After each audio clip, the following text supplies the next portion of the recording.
Finalmente a viagem de Kyoto começou e já tivemos a introdução de duas personagens mas bem importantíssimas, que podem até não parecer tão importantes agora de início, mas já aviso para vocês ficarem bem ligados nelas, que elas sim vão mudar um pouco o jeito que as coisas vão acontecer. No episódio de hoje tivemos finalmente o começo da viagem de Kyoto, e como eu disse, tem duas personagens novas que vai sim mudar, ou melhor, incentivar demais a Komi com certas coisas, sem falar do próprio desenvolvimento da Komi, que sim, vai acontecer. Mas eu tenho certeza de um desenvolvimento, é o do canal, junto com seu like, porque sério gente, só assim o canal cresce e desenvolve cada vez mais, fazendo trazer cada vez mais conteúdos para vocês.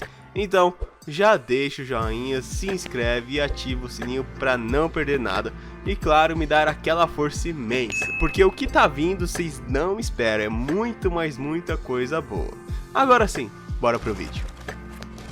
O episódio já começa com a Komi se preparando para ir para a viagem. Ela se arruma e acaba indo encontrar o pessoal na estação. Quando eles finalmente entram no trem, todo mundo já está se organizando com seus grupos, que sim, eles já tinham sido sorteados. A professora então pede pro Tadano dar uma olhada nos grupos para ver se está tudo bem, se alguém precisa de alguma coisa. E aqui já percebemos que alguns grupos ficaram no mínimo exóticos. Um deles foi o grupo da Yamai, que acabou ficando justo no mesmo grupo que a Gari e a Nakanaka. Resumindo, as duas trocavam farpas e a Gari ficou no meio de tudo isso, morrendo de medo de toda aquela situação. E conforme o Tadano ia conhecendo os grupos, ele finalmente chega no grupo da Komi. E aqui o Tadano realmente se preocupa. Afinal, o clima daquele grupo estava muito, mas muito tenso mesmo. A Sasaki, a personagem nova, até tenta quebrar o clima oferecendo doce, mas as duas, a Komi e a outra personagem, acabam pegando muito pouco, deixando o clima do mesmo jeito. E com isso, a Komi ia ficando cada vez mais deslocada. Nessa hora, a Katou e a Sasaki, em uma espécie de telepatia, resolveram em conjunto fazer essa viagem a melhor viagem da Komi. Fazer literalmente a Komi se divertir com tudo. Afinal, por algum motivo, elas realmente queriam agradar a Komi. E aqui o pessoal finalmente chega em Kyoto, onde eles pegam um ônibus para ver os pontos turísticos.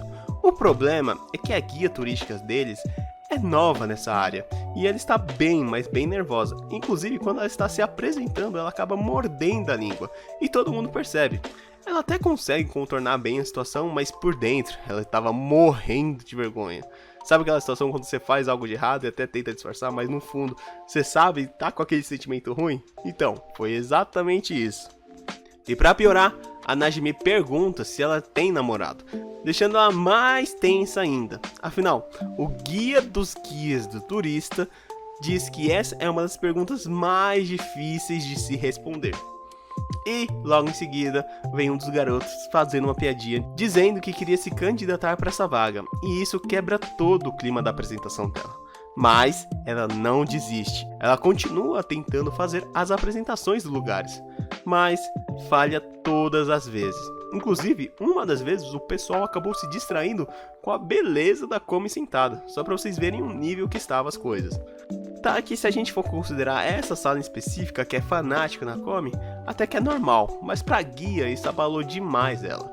E o episódio continua assim, com ela tentando ensinar o pessoal mais sobre o local, e o pessoal nem sequer dando bola. Eles acabam voltando para o ônibus e a guia, logo quando entra, no caso a Ryoko, está super, mas super cansada. Até o motorista do ônibus pergunta para ela se ela tá tudo bem e nitidamente ela não está. Afinal, tudo que ela tentou fazer não deu certo. Nessa hora ela continua apresentando os locais para as pessoas, mas já tá super cansada, já tá meio que falando toda desanimada. Isso porque ninguém estava prestando atenção. Mas aí ela fala de um local onde os namorados se sentam na beira do rio, e o Tadano e a Komi estavam sim prestando atenção, ela só não tinha percebido. E isso faz lembrar a motivação dela ter se tornado uma guia turística, que no caso era fazer pelo menos uma pessoa se interessar no que ela estava dizendo. E a partir desse momento, ela se solta mais, sem ligar muito se o pessoal vai estar prestando atenção ou não. E isso acaba fluindo, deixando cada vez mais o pessoal interessado em saber o que ela tá falando, fazendo a viagem ficar cada vez mais divertida. Porém, em um momento da viagem, o Tadano e a Komi se separam do grupo. E ela percebe e resolve ir atrás dele. E quando ela chega, ela vê uma cena bem bonitinha dos dois juntos, onde o Tadano explica mais sobre os prédios e a Komi acaba falando que gosta daquilo, dando a entender que estava se referindo ao Tadano, mas na verdade ela estava se referindo aos prédios.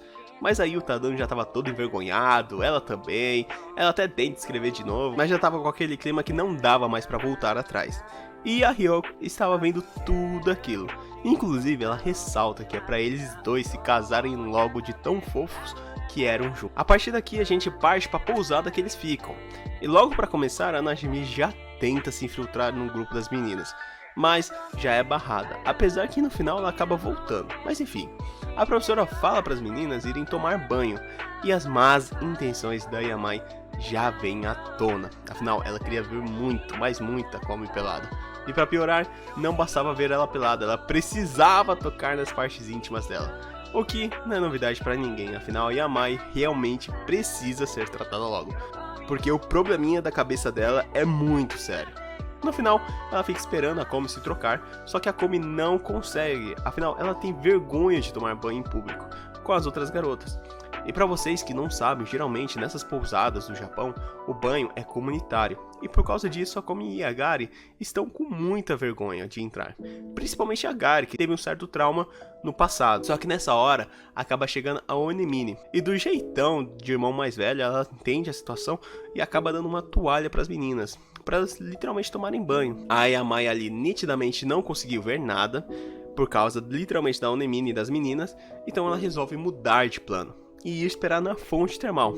O problema é que quando a Komi entra na água, a Yamai literalmente pede para tocar nos peitos dela. A narradora até fala que aquilo foi com a mais pura das intenções, mas nitidamente aquilo ainda assim era muito, mas muito estranho, e a Komi rejeitou logo de cara, inclusive tremendo de medo da Yamai. E claro, se tivermos o banho das meninas, a gente ia ter sim o banho dos meninos.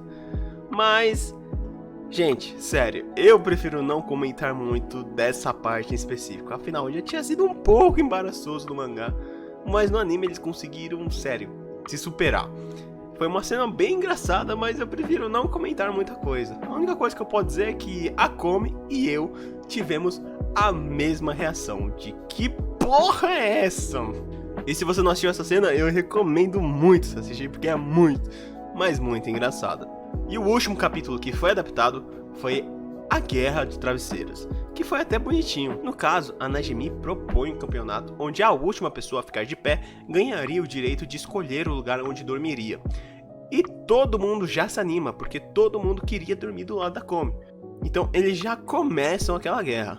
Só que a Komi também queria participar, mas acaba ficando meio receosa, afinal, ela não sabe lidar com essas situações. Ela tem muito medo de incomodar os outros. Só que a Najimi percebe e acaba atacando o travesseiro nela, perguntando o que ela estava fazendo. Nessa hora, a Komi se anima e começa a entrar na brincadeira. No final, acaba restando somente a Yamai e a Najimi. E na hora que as duas iam decidir quem era a vencedora, a professora resolve abrir a porta. E todo mundo se esconde debaixo da coberta, para não serem pegos. E toda a situação deixou a Komi muito, mas muito feliz. Porque são essas coisas simples que geralmente a gente faz com nossos amigos, que ela nunca vivenciou, afinal ela nunca tinha conseguido fazer amigos, e agora ela tem um monte de amigos. Resumindo, no final ela nem sequer conseguiu dormir. Gente, mais uma vez, Komi-san aquecendo nossos corações. Eu realmente espero que vocês tenham curtido essa review. Por favor, não se esqueçam de dar o like, se inscrever, afinal, sem vocês, eu não sou nada, vocês são minha força, e isso faz com que o canal cresça cada vez mais. Então, já ativem o sininho também, para não perderem nenhuma novidade, que tá vindo muita coisa boa. E já adianto, essa semana tem uns vídeos bem legais. Bom, eu vou ficando por aqui, se cuidem e até a próxima. Fui.